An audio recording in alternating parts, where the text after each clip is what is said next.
नमस्कार बंधुओं, बच्चों आज हम आपको इंट्रोड्यूस करा रहे हैं किससे इम्पॉर्टेंट क्वेश्चंस किस संदर्भ में। तो हम बात करते हैं इम्पॉर्टेंट क्वेश्चंस जो है वो हमारे क्या बीएससी थर्ड सेमेस्टर के सिद्धार्थ विश्वविद्यालय कपिलवस्तु सिद्धार्थ नगर यूनिवर्सिटी के। तो हम यहाँ पे आपको बीएससी थर्ड सेमेस्टर बॉटनी का जो चैप्टर है सिलेबस है उसके अकॉर्डिंग जो मुझे लगता है ये टॉपिक्स इम्पॉर्टेंट है या इनसे क्वेश्चन बनने की संभावना है, उन टॉपिक्स को मैं यहाँ पे यूनिट वार आपके समक्ष प्रस्तुत करने का प्रयास कर रहा हूँ।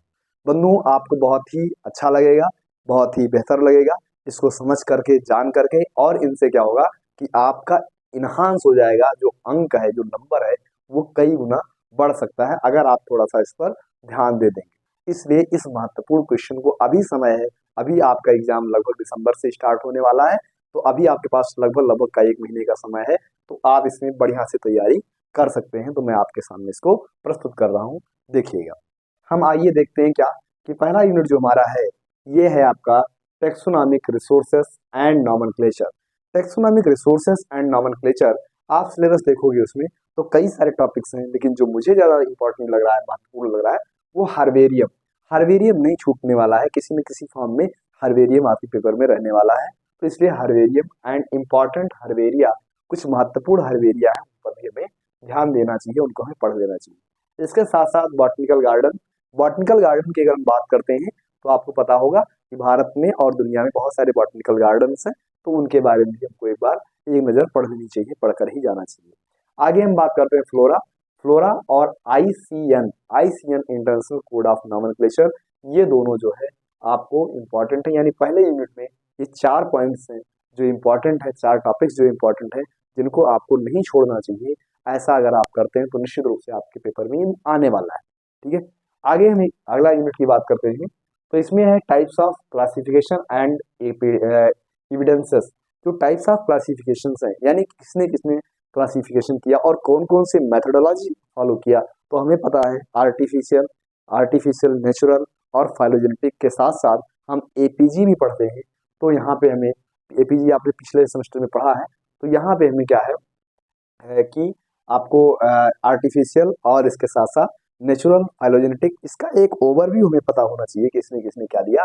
और जो ज्यादा मुझे महत्वपूर्ण लग रहा है वो क्या है कि एन इंट्रोडक्शन ऑफ क्लासिफिकेशन, यानी क्लासिफिकेशन का एक इंट्रोडक्शन कि कौन से आधार लिए, कैसे नेचुरल, कैसे आर्टिफिशियल और कैसे आपके फाइलोजेनेटिक है। और जो महत्वपूर्ण है, क्योंकि इसमें सिलेबस में आपके साथ साथ वेंथमुकर का नाम लिखा है, तो आपको वेंथमुकर क्लासिफिकेशन को अच्छे से पढ़ के ही जाना चाहिए पेपर के लिए।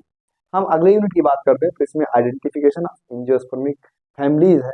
इसमें 1 और 2 दो तरीके से दिया गया है, जिसमें हम प्रथम में देखते हैं, चूंकि आपको प्रैक्टिकल भी कराया गया है, प्रैक्टिकल के साथ साथ में आपको जो है थ्योरी पढ़ाई गई है। ये जो फैमिलीज दी गई है यहाँ पे, ये महत्वपूर्ण फैमिलीज है।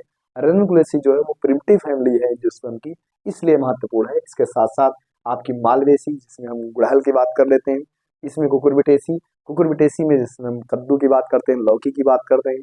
इसके साथ साथ सोलेनेसी, सोलेनेसी जिसमें मकोई की बात करते हैं, आलू की बात करते हैं, टमाटर की बात करते हैं। और एस्ट्रेसी, एस्ट्रेसी में जिसमें हम इसको कंपोजिटिव भी कहते हैं। तो एस्ट्रेसी फैमिली ये हमारे क्या है, इंपॉर्टेंट फैमिलीज है, इनको हमें पढ़ के जाना चाहिए। अगर हम चाहते हैं कि हम अच्छे अंक गेन करें तो हमें इनको एक बार पढ़ के ही जाना चाहिए। इसके अलावा क्या है, आइडेंटिफिकेशन ऑफ एंजियोस्पर्मिक फैमिलीज, क्या ये सेकंड वाला है। इसमें क्या है, इसमें यूफॉर्बिएसी बहुत महत्वपूर्ण है, इसका इंट्रोडक्शन बहुत महत्वपूर्ण है।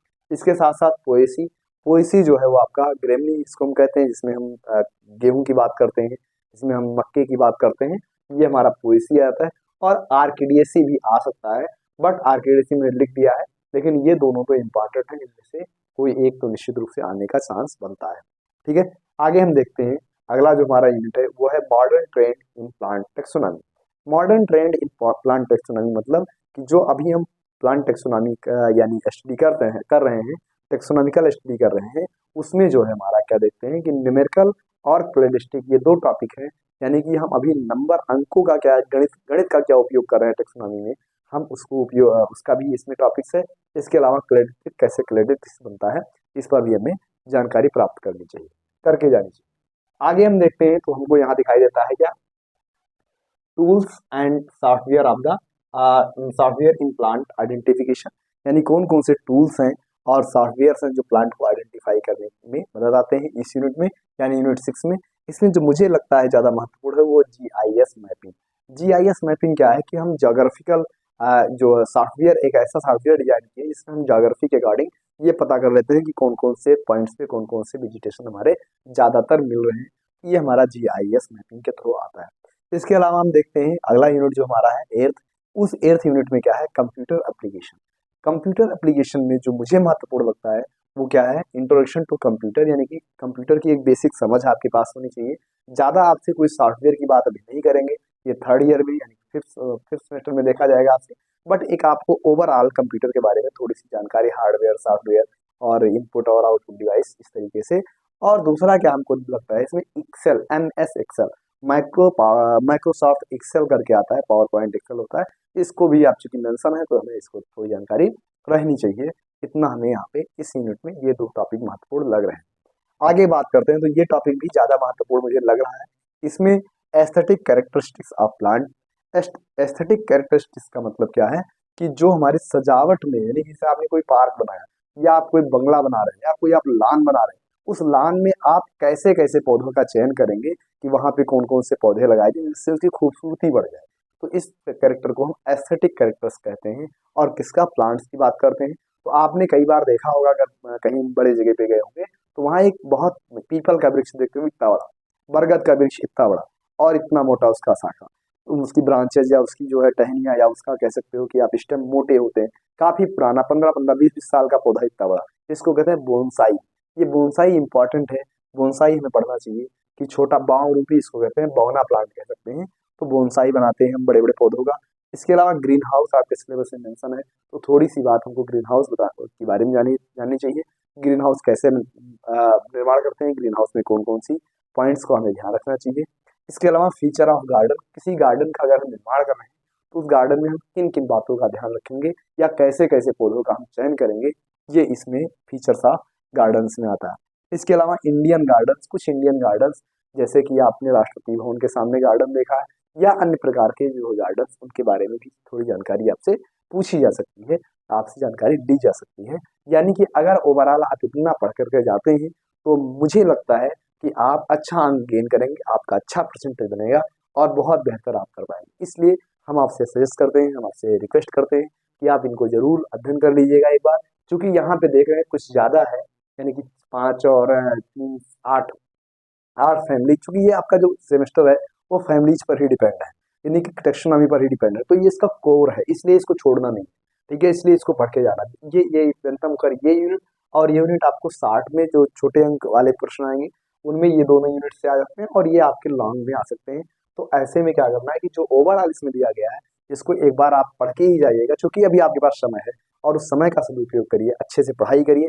किसी टॉपिक में आपको लगता है कि हमें और जानकारी चाहिए तो आप हमको कमेंट करिएगा या आप हमको पर्सनल रिक्वेस्ट करिएगा, मैं उस पर भी एक वीडियो आपके लिए बना करके आपको प्रेषित कर दूंगा। इसलिए आपसे एक निवेदन है, रिक्वेस्ट है कि अभी आपके पास समय है, क्योंकि आप थर्ड सेमेस्टर में पहुंच चुके हैं। अगला सेमेस्टर जो आने वाला है आपका वो ऑब्जेक्टिव होगा और ऑब्जेक्टिव में आपको पता है कि नंबर आपको उतने ही मिलेंगे जितने आपने सही किए होंगे। यहाँ पे क्या है कि अगर आपने अच्छे से पढ़ लिया, अच्छे से लिख पा रहे हो तो नंबर बहुत ज्यादा मिलने की चांसेस हैं। इसलिए इस सेमेस्टर में अपना पूरा ताकत लगा दीजिए, पूरी मेहनत कर लीजिए और अच्छे से अच्छा अंक गेन करिए, प्राप्त करिए। मेरी अग्रिम शुभकामनाएं आपको। और इस वीडियो को अगर समझ में आए, अच्छा लगे तो आप खुद देखिए, लाइक करिए, शेयर करिए अपने दोस्तों तक, इसको जरूर पहुंचाइए। बहुत बहुत धन्यवाद, थैंक यू।